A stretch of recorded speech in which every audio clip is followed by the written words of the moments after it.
Hi guys, CJ here. Welcome back to another weekend. Welcome back to another all-new hybrid news now. Tons of news coming out this weekend, and we'll get you caught up on all of it, starting off with a new report about the Batman solo movie's villains, some DCEU director drama, and finally we'll round out the day talking a little bit about Captain America Civil War's international box office totals. But first, let's kick off with that Batman rumor. This comes to us right from Devin Faraci over at Birth Movies Death, and right off the bat, he tells us that he's hearing that the Batman solo movie will not adapt Under the Red Hood, as so many have speculated based on Batman v Superman's desiccated Robin suit. He continues to the meat of the rumor, which is this: a large portion of Batman's rogues gallery will appear in the film.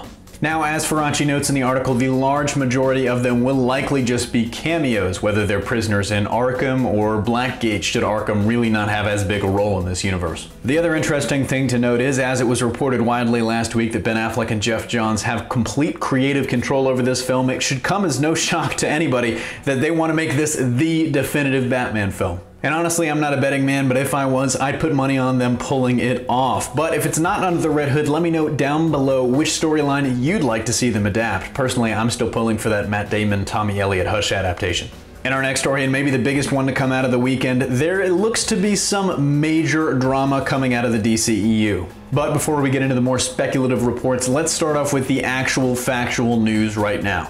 On Friday, The Hollywood Reporter reported that the writer and director for the upcoming Flash standalone movie, Seth Grahame-Smith, had left the project citing creative differences. Now, Grahame-Smith did write the script for the movie based on Phil Lord and Chris Miller's treatment before they decided not to direct it, but reportedly the movie will still move forward with that script even though he's leaving the project. But the rumblings about directors did not stop there, as just hours later, another report from Birth Movies Death and Devin Faraci seemed to suggest that James Wan, director of Aquaman, would be the next director to leave the DCEU. And Faraci didn't stop there, relaying that the studio is butting heads in a major way with Justice League director Zack Snyder, who's currently filming that project in London. Now, the accuracy and validity of this report has come into question by many, especially after just hours later, Wan tweeted out this image of himself in front of an Aquaman mural, seemingly a subtle rebuttal to Faraci's claims.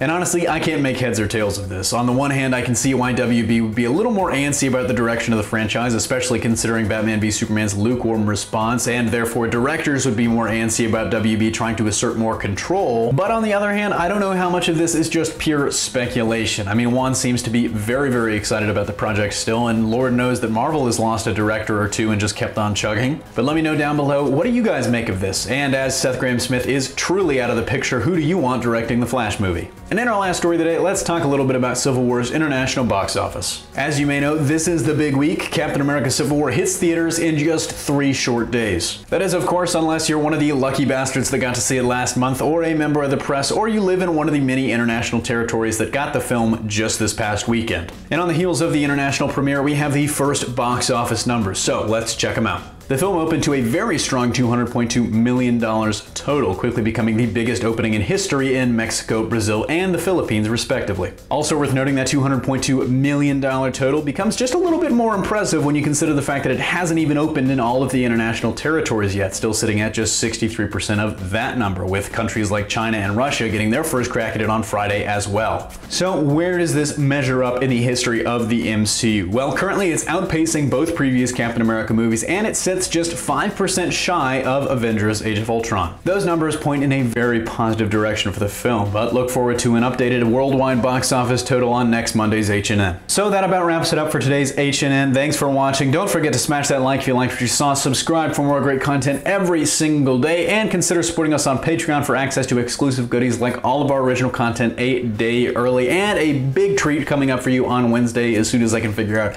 how to work it out. But signing off, this is CJ, and I'll see you next time.